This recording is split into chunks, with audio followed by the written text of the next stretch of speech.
और उत्तर प्रदेश के प्रयागराज माघ मेले में शंकराचार्य स्वामी अभिमुक्तेश्वरानंद सरस्वती विवाद अभी खत्म नहीं हुआ है, लेकिन इस विवाद के बीच बाबा बागेश्वर जो हैं वो आ गए हैं और उन्होंने एक बड़ा बयान दिया है। उन्होंने कहा कि दोनों पक्ष मिलकर बीच का रास्ता निकालें, दोनों ही पक्ष अपने हैं और एक दूसरे का परिहास नहीं करना चाहिए। बता दें, इधर अनिरुद्धाचार्य ने भी पूरे विवाद के जल्द खत्म होने की उम्मीद जताई है। तो लगातार विवाद बढ़ रहा था, लेकिन इसी दौरान ये बाबा बागेश्वर का बयान सामने आया है। उन्होंने कहा कि दोनों पक्ष मिलकर बीच का रास्ता निकालें।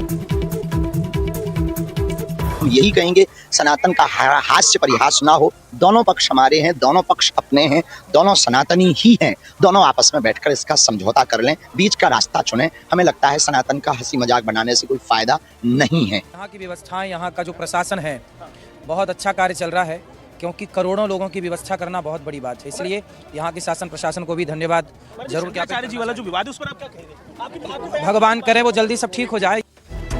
विवाद धर्म क्षेत्र से जुड़ा हुआ है, इसलिए धर्म क्षेत्र से जुड़े लोगों के बयान लगातार सामने आ रहे हैं। लेकिन कई बार जो बयान सामने आ रहे हैं उनमें बोलने से ज्यादा छुपाने या बच निकलने की कला दिख रही है।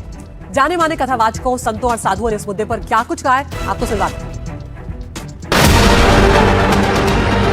माघ मेले में आए साधु संत हों, देश की दूसरी धार्मिक जगहों पर मौजूद साधु संत हों या जाने माने आध्यात्मिक गुरु, शंकराचार्य के मुद्दे पर सबकी बात बड़े ध्यान से सुनी जा रही है।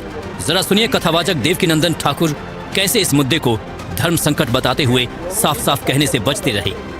बहुत सारी जगह ऐसी होती हैं जहाँ धर्म संकट होता है, और धर्म संकट में उस समय क्योंकि दोनों अपने हैं, एक तरफ तो शंकराचार्य भगवान, तो मेरे जैसा तुच्छ प्राणी क्या बोलेगा उनके लिए, मेरे जैसा तुच्छ प्राणी क्या बोलेगा।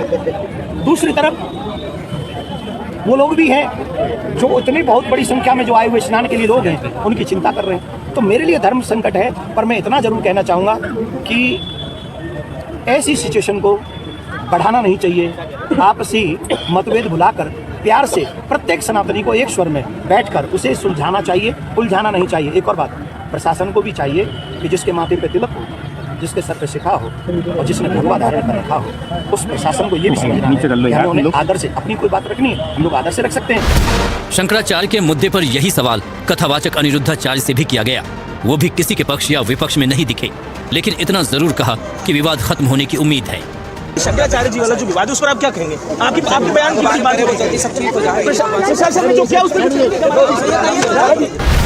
लेकिन आरएसएस से जुड़े इंद्रेश कुमार और अखाड़ा परिषद के रविंद्र पुरी पहले ही अपना पक्ष साफ कर चुके हैं कि वो सरकार और सरकारी व्यवस्थाओं के खिलाफ खड़े होना ये उनके स्वभाव में आ गया। तो हम सनातनियों को आपस में लड़ाना चाहते वही कालनेमी है। मुझे बहुत दुख हुआ जब हमने अब शंकराचार्य जी महाराज को देखा कि मोबाइल पे बात कर रहे हैं कि भाई मैं लगा हूँ, मैं युद्ध कर रहा हूँ, मैं अभिमन्यु बना हूँ। मैं पूछना चाहता हूँ महाराज जी, ये कौन सा महाभारत का युद्ध हो रहा है?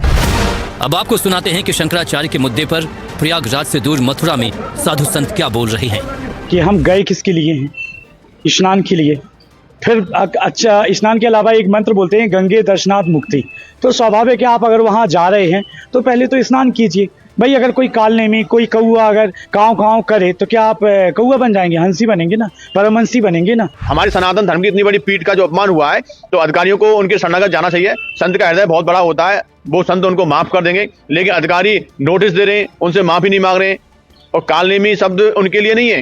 कालनेमी तो वो होते हैं जो गौ हत्या करें, जो समाज में कुरीतियां फैलाएं और सनातन धर्म के विपरीत कार्य करें, वो कालनेमी होते हैं। तो ये तीर्थ स्थल, तीर्थ तभी हैं जब ये देव मुनि श्रेष्ठ जन उन तीर्थों में आके अपने पवित्र चरण जब डालते हैं, तो ये जो हम पाप कर्म कर रहे हैं, ये पाप कर्म उन संत जनों की चरण रस से उतरती है।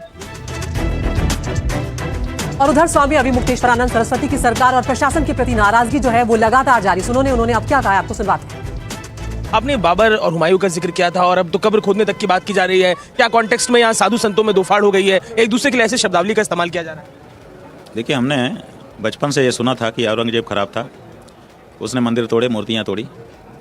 तो जब हमने अपनी आंखों से मंदिर काशी में तोड़े जाते देखे, मूर्तियाँ तोड़ी जाती देखी, तो हमने पूछा कि ये कौन कर रहा है, तो पता चला कि सरकार कर रही है। आज भी कह रहे हैं, जब तक जीवन है तब तक कहते रहेंगे। ये नहीं करना चाहिए था, उनको मंदिर नहीं तोड़ना चाहिए था। उसमें हमने उनसे बात भी की थी, तो उन्होंने हमारी बात के बाद भी अंकुश तो नहीं लगाया। केशव मौर्य उप मुख्यमंत्री ने समर्थन किया है कि महाराज जी का सम्मान है, सम्मानीय पद पर है वो, उनसे अनुरोध है कि स्नान करें, विवाद का अंत करें, अधिकारियों पर कार्रवाई हो। माने वो व्यक्ति कम से कम ये समझता है ना कि इससे हमारी जो किरकिरी हो रही है वो बचे, समस्या का समाधान निकले। ऐसा ही व्यक्ति मुख्यमंत्री होना चाहिए था। और खबरों में आगे बढ़ते हैं। आपको बता दें, ग्रीन मुमरा बयान पर नीतीश राणे का हमला सामने आया है। उन्होंने कहा हरा करने वाले भगवा हो जाएंगे, पता भी नहीं चलेगा। उनके पाकिस्तान वाले अब्बा को जो आज तक नहीं जम पाया, वो इन नए आए जनप्रतिनिधियों को क्या खाक जमेगा। तो उन्होंने साथ में ये भी बात ऐड की कि हमारे हिंदू राष्ट्र की इंच इंच जमीन हिंदुओं की है और हिंदुओं की ही रहेगी। बता दें कि AIMIM की टिकट पर चुनाव जीतकर शहर शेख ने न केवल अपना राजनीतिक आगाज किया, बल्कि अपने बयान से समूचे महाराष्ट्र में सियासी हलचल पैदा कर दी है। और अब उसी पर यह बयान भी सामने आया है।